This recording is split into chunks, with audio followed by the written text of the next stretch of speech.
Yeah, let's talk about that first move. Or rather, I'll let Melanie King explain. Women who say I'm old-fashioned, I don't make the first move. I always say, then you're not old-fashioned.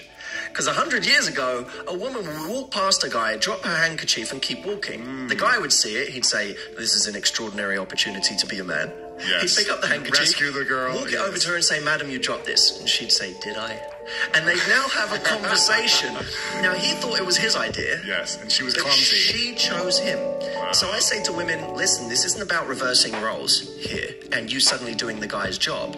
It's about you doing what women have always done and dropping the handkerchief.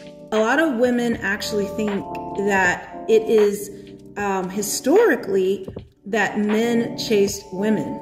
This is not true. If you watch any of the old movies, women were always trying to primp and trying to find a man. This was universal, okay? That the women were doing everything to get a man. Men were generally working and doing things like that. They weren't really, I mean, they liked women, but they weren't focused on that. They weren't chasing a woman.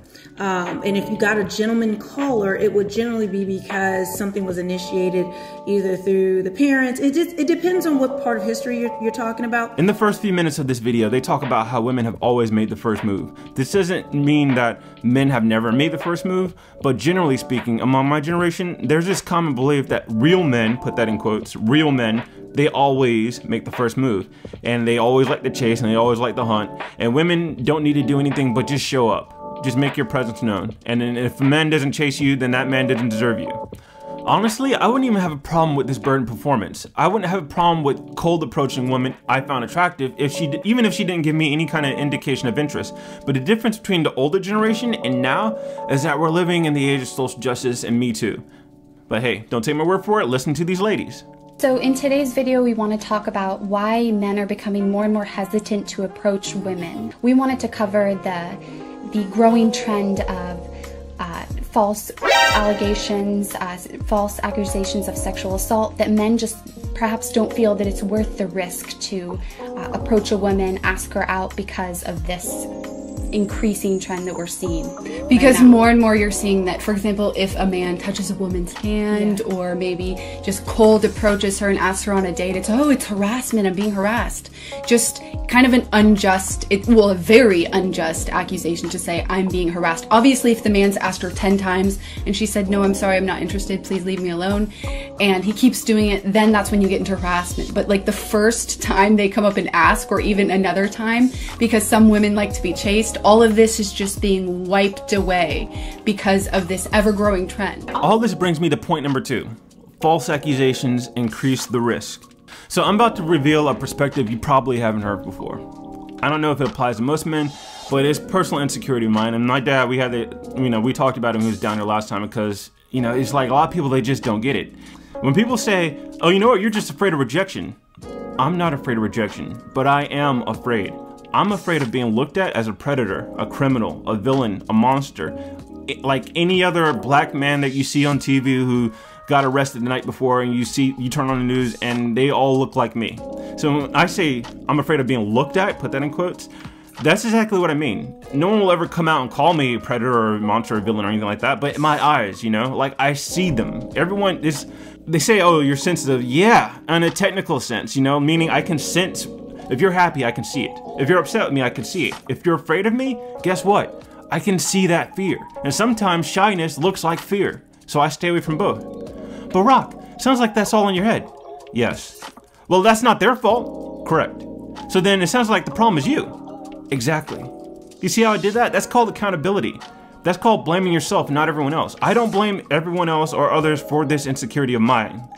But when I do see that flash of fear, that concern that comes across a person's face at the mere sight of me, it hurts. It causes some kind of psychosomatic pain in my chest. It's a rotten, awful feeling that takes days to get over, so I avoid it at all costs.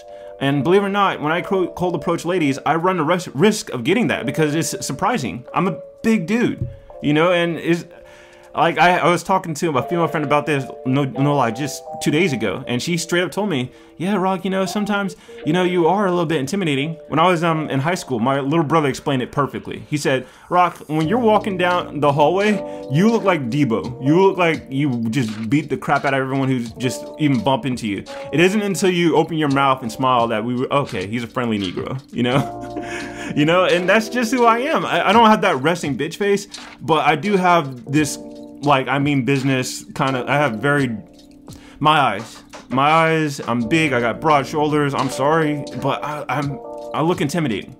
Yes, you could say that all guys get those looks, and to that, I'd probably stop talking to you, because it sounds like you're trying to demean how powerful that pain is to me as an individual. I'm not sure if that tactics ever work, right? Like, by raise of hands, if you fell off your bike and someone says, you know what, you're not the only one who's ever fallen off your bike, has that miraculously made the pain in your knee go away? No. Saying the N-word around me doesn't offend me, but it would offend my dad, who had a different experience growing up. People who play football have a higher threshold of pain than those who don't. I'm 6'3", 225 pounds. I used to weigh 378 pounds, and back then, I really did feel like a big ugly monster where I felt like everyone was watching me wherever I went, like a gorilla who got loose from the zoo.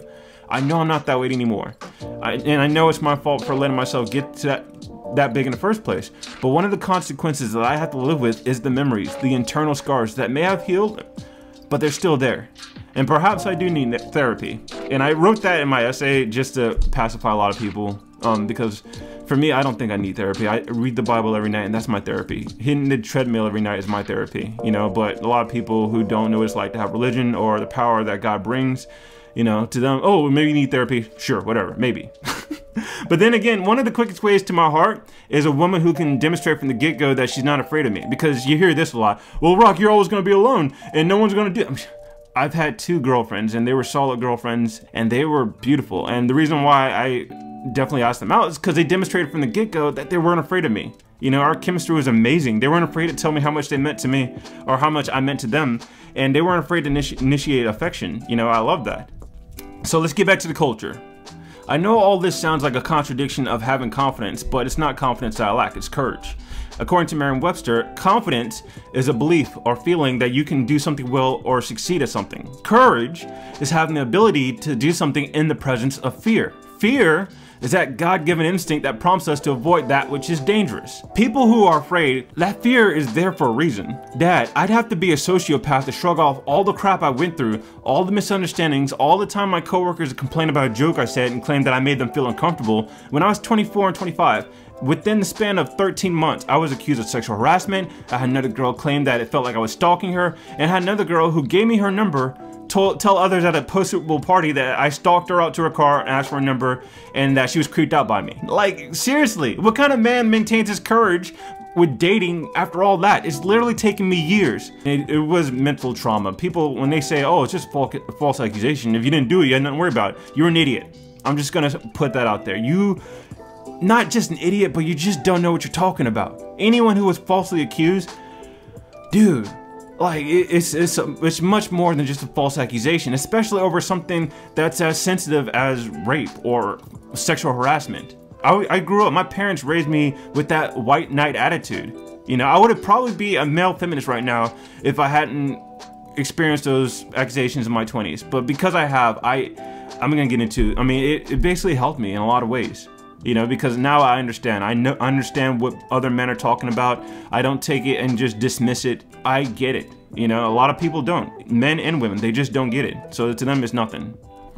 Like I said, it took years to overcome all that mental trauma, and it was even during that time of overcoming it, you know, I had a panic attack where I legit broke down and cried in front of my entire department while I was presiding over Toastmaster meeting. You know, I mean, you hear people talk about, oh, you know, we need to care more about men's mental health. Bullshit. Like, there's just platitudes, just because you can see it's starting to wear thin, you know, how enormously lopsided the culture is when it comes to, you know, I hate to say it, but favoring women over men. But whatever. Did I check out? Nope. Did I run away? Quit my job and run away? Nope. Did I make a Facebook post saying, hey everyone, I had a panic attack and for everyone I cried? No, I'm not looking for pity. But by the grace of God, I mustered the strength to pick myself up, learn from the mistakes, and harden myself against this wicked world and all its stupid advice. So when I hear people talk about, oh, you know what, you gotta get out of your comfort zone, you gotta try new things. Mentally, I just want to slam the door on these people. It'd be one thing if I was 25, but I'm 35. I have gotten out of my comfort zone. I have tried new things. I failed spectacularly and gone through my trial and error phase to learn my strengths and weaknesses. My generation would have you believe that, you know, you gotta just keep trying new things. You gotta keep trying new things and, you know, never be content. You hear that a lot. Never be content in life. But I don't think that's wise. The whole point of working hard is to get to a place where you are comfortable, where you are content. My Christian faith teaches me to be content with what I have, not continuously seek pleasures and materialistic things to store on earth. A couple of months back, you know, Dad, I'm talking to you. You came and visited. We got into that heated conversation at the restaurant, and you said along the lines of, "Rock, you're a good-looking man. You know, I wish you just had the confidence to walk up to a woman and simply introduce yourself. Nothing bad's gonna happen." And I get it.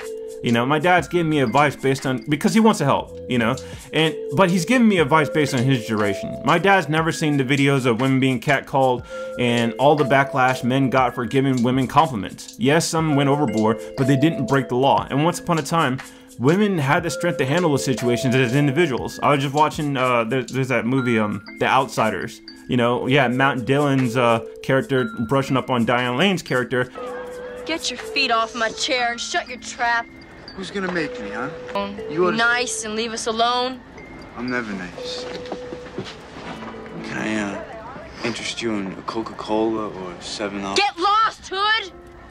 I'm like, that's what women did. They handled it themselves, you know? Now our generation, you walk around, they look fearful, they're on their phones, they don't have the courage to look you in the eye, and it's like, fuck.